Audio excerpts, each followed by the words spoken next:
Dr. Strid. Ja. Velkommen til Sjov med Genbrug.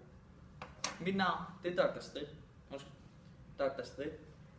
I denne uge der skal vi tale om papir, både som aviser, men også som reklamer, og det papir I sidder og tegner. Nu skal vi se på, hvordan papiret kommer hjem til jer.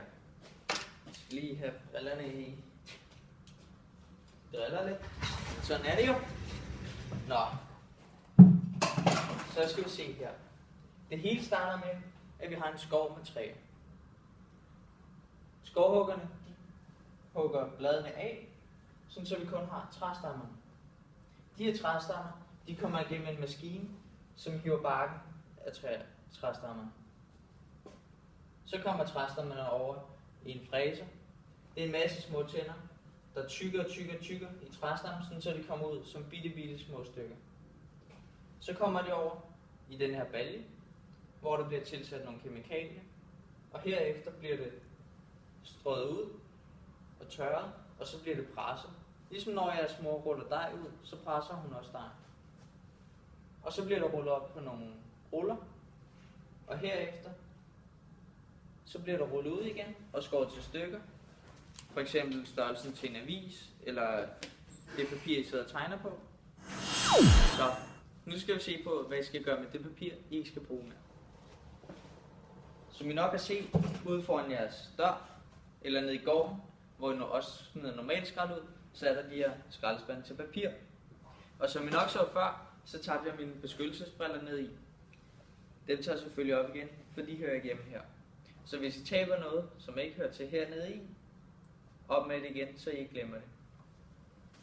Det der gerne må komme i den her skraldespand, det er sådan noget som de aviser, jeres mor og far læser, eller I selv læser, jeres Anders Sandblad, eller reklamer, eller det papir, I har siddet og tegnet på.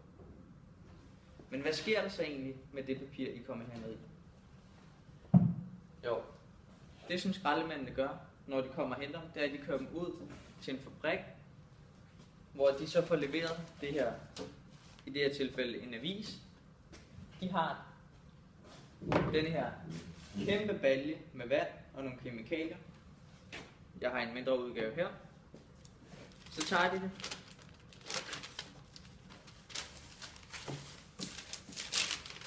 Tager papiret og kommer ned i vandet med kemikalierne. Og det skal stå i blød i et godt stykke tid.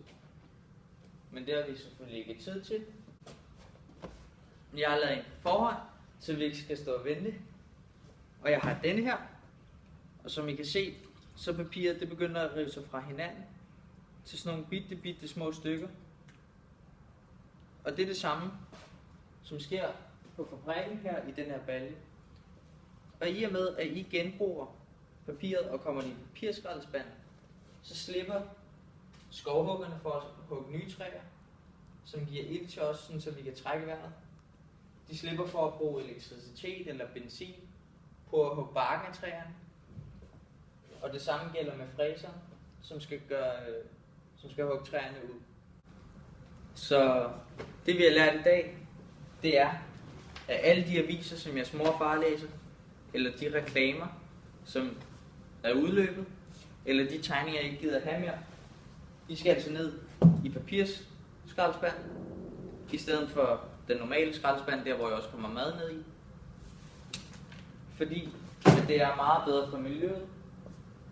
Vi sparer en masse træer, og så kan I komme ud og lege.